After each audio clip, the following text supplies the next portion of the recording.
orang pendiam jika mendapatkan sesuatu tekanan dari luar, maka karakter itu akan muncul, atau seseorang yang bersifat pendiam dapat melakukan hal-hal yang di luar dengan kita. Pada umumnya itulah karakter. Jadi karakter itu tidak tampak atau kelihatan dari luar. Nah, di bagian A, apakah karakter Kristen itu?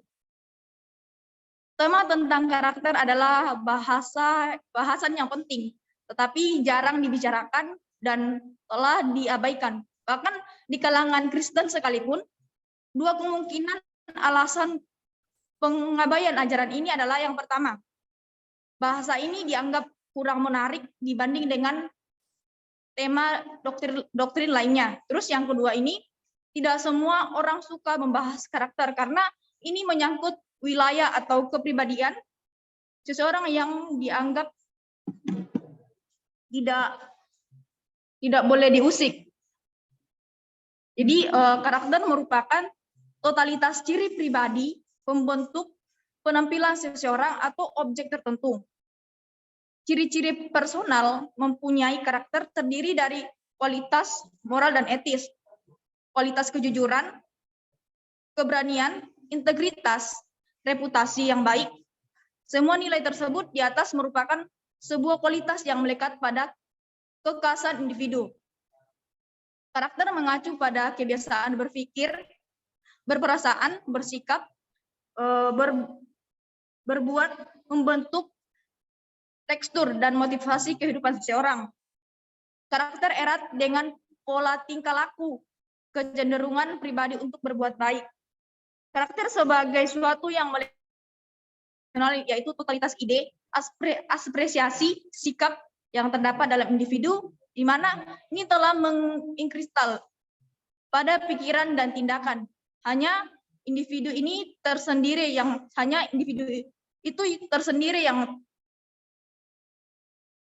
tahu jati dirinya.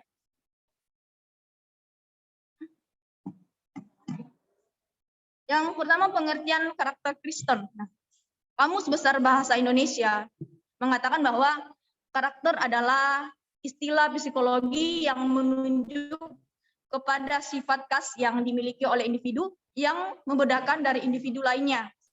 Jadi pada dasarnya karakter adalah sifat-sifat yang melekat pada kepribadian seseorang.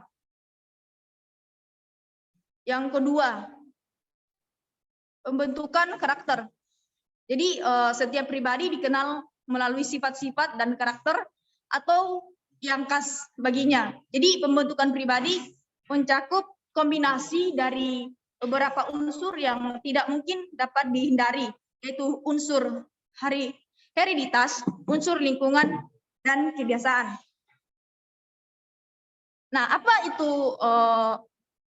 itu hereditas? Jadi adalah unsur-unsur yang dibawa atau diwariskan dari orang tua melalui proses kelahiran seperti keadaan fisik, intelektual, emosional, temperamen, dan spiritual. Yang kedua, tentang unsur lingkungan. Jadi, unsur lingkungan ini mempunyai peranan dan pengaruh yang besar dalam membentuk karakter dari pribadi seseorang. Unsur lingkungan di sini meliputi lingkungan keluarga, lingkungan tradisi dan budaya, serta lingkungan tempat tinggal atau keluarga alamiah. Terus yang unsur kebiasaan. Jadi unsur kebiasaan ini adalah suatu tindakan atau tingkah laku yang terus-menerus dilakukan menjadi suatu keyakinan dan keharusan. Jadi kebiasaan-kebiasaan ini akan turut membentuk karakter seseorang. Secara umum, ketiga unsur tersebut membentuk pribadi seseorang. Tetapi ada lagi unsur yang membedakan orang Kristen dari yang bukan Kristen, yaitu unsur regenerasi atau kelahiran baru yang bersifat radikal dan supranatural. Jadi justru unsur regenerasi ini sangat menentukan dalam pembentukan karakter Kristen, karena tanpa regenerasi ini kita gagal menyenangkan Allah. Yang selanjutnya itu bagian B, pentingnya karakter Kristen. Alasan penting mengapa kita perlu mengajarkan dan menampilkan karakter Kristen adalah yang pertama, kemerosotan moral. Apa sih itu kemerosotan moral? Saat ini sudah begitu luas kalangan yang merasakan terjadinya kemerosotan moral. Pengajaran karakter di sini kita sebagai orang yang mengerti tentang karakter Kristen, orang yang sudah paham tentang karakter Kristen, kita harus mengajarkan kepada mereka yang belum tahu. Apa sih pengajaran Kristen? Jadi pengajaran Kristen ini adalah suatu perlawanan terhadap kemerosotan moral dan terhadap etika modern yang rasionalistik yang dipengaruhi oleh pencerahan dan individualistik. Yang kedua tentang bahaya pluralisme. Bahaya pluralisme dalam zaman globalisasi dari postmodern saat ini, kita semakin menyadari berbagai aturan moral yang berbeda dengan berbagai budaya yang berbeda juga. Saat ini kita hidup di suatu zaman penjumpaan global dan keragaman budaya, dan itu membutuhkan kemampuan untuk beradaptasi. Yang ketiga, yaitu pudarnya semangat keteladanan. Karakter kita ini dibentuk untuk apa sih? Karakter dibentuk ini untuk oleh orang-orang lain yang menjadi model atau mentor yang kita ikuti.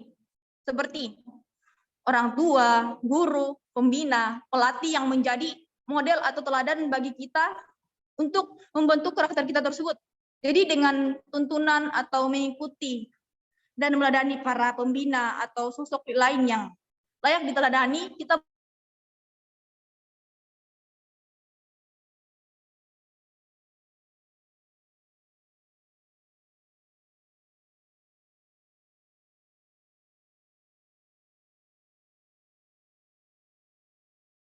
kebajikan. Jadi, tapi sayangnya kebanyakan teori etika individualistik dan rasionalistik ini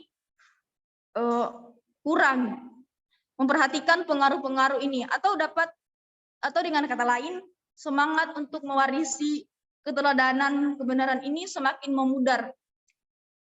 Untuk itu kita mengetahui bahwa identitas orang Kristen dikenal lewat dua kualitas transformatif yang secara metaforis dinyatakan sebagai garam dan terang dunia dalam Matius 5 ayat 13 dan 14.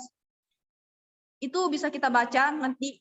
Dan yang kedua ini mengacu kepada perbedaan dan pengaruh yang harus dimanifestasikan murid-murid Yesus kepada dunia ini. Kedua ini dapat diartikan sebagai penetrating power of the gospel yang harus dinyatakan kepada murid-murid Yesus yang sudah lebih dahulu mengalami transformasi. Jadi selanjutnya implikasi dari penegasan ini cukup serius, yaitu bahwa orang Kristen secara harus memikul beban moral dan metafora ini secara konsisten dan konsekuen. Jadi lebih jauh implikasi ini bukan sekedar penegasan, tetapi merupakan sebuah panggilan bagi orang Kristen untuk melibatkan diri dan memberi solusi dan dalam masalah-masalah dunia ini tanpa harus menjadi duniawi. Jadi untuk itu kita sebagai yang sudah percaya dengan Tuhan, sepatutnya dan seharusnya ini kita harus memberikan pengajaran kepada mereka yang belum tahu apa sih itu karakter Kristen. Jangan hanya kita dibilang dewasa. Dewasa itu bukan hanya dilihat dari umur, dewasa itu bukan dilihat dari sebuah umur kita lebih tua dari siapa, tapi bagaimana kita ini bisa menjadi orang yang dapat